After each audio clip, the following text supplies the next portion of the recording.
Hey everybody, Danny Vega here, aka Keto Counterculture, and I'm here at the Criticalbench compound, and I wanted to talk to you guys about an important thing today.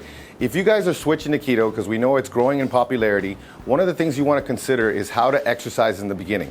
There's a few things that you want to consider. So the way I see it, I like to take the rip the band-aid off approach. And the reason why is you want to drain those glycogen stores as quickly as possible, because that's going to lead to the quickest fat adaptation process.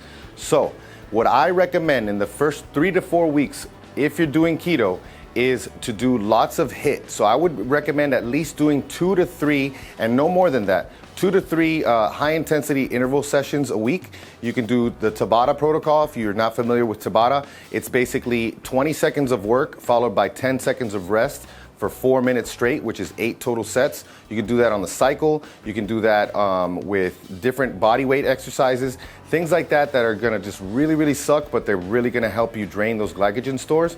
So that's really important, but you're not gonna feel great. This is one of the important things that I wanna mention. I've been doing keto for 2 years. It's obviously not hurt my performance. It hasn't hurt my muscle, but there's things that you wanna consider. So in that first month, you're gonna drain those glycogen stores. What does that mean? That means that your muscles are gonna look flat. You're not gonna get those pumps, and that's gonna all come back. For me, it took about 3 months. So trying to manage those expectations. The most important thing to think about at the beginning is to focus on those electrolytes. You really want to make sure that you're well hydrated. A lot of what people experience with the keto flu is what you'll hear about is an issue with electrolytes. The other thing is you want to keep that fat intake high. You're removing carbohydrates from your diet. You want to make sure that you have adequate amount of fat. So you get those high intensity interval sessions in, you're a few months in, you're starting to feel fat adapted. What does that mean? What can happen? So when you're fat adapted, there's a study called the FASTER study that was Dr. Finney and Volek did. And what they looked at was these cyclists that actually were able to use more of their, they were able to use fat at a higher percentage of their VO2 max. So the typical person who eats lots of carbohydrate can go up to like 70 to 75% of their VO2 max using fat as energy. And once it gets past that, they start tapping into that glycolytic system. Fat adapted athletes, what they saw was that they can go higher, like 80 to 85%. So now you're able to operate at a higher intensity with using fat as energy, so you're able to burn more fat at those higher intensities.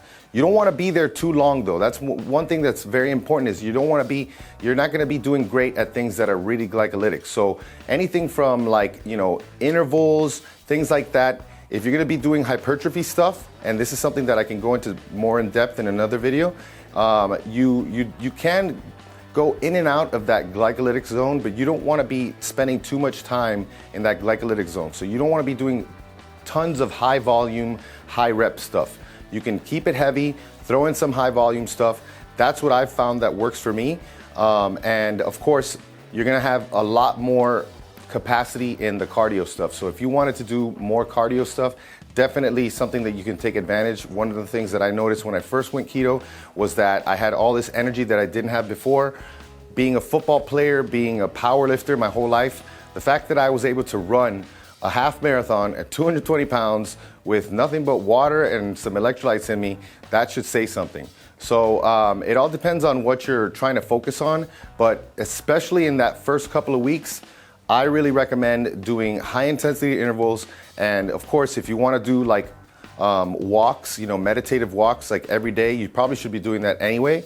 I would recommend to do that. That's not going to hurt your recovery.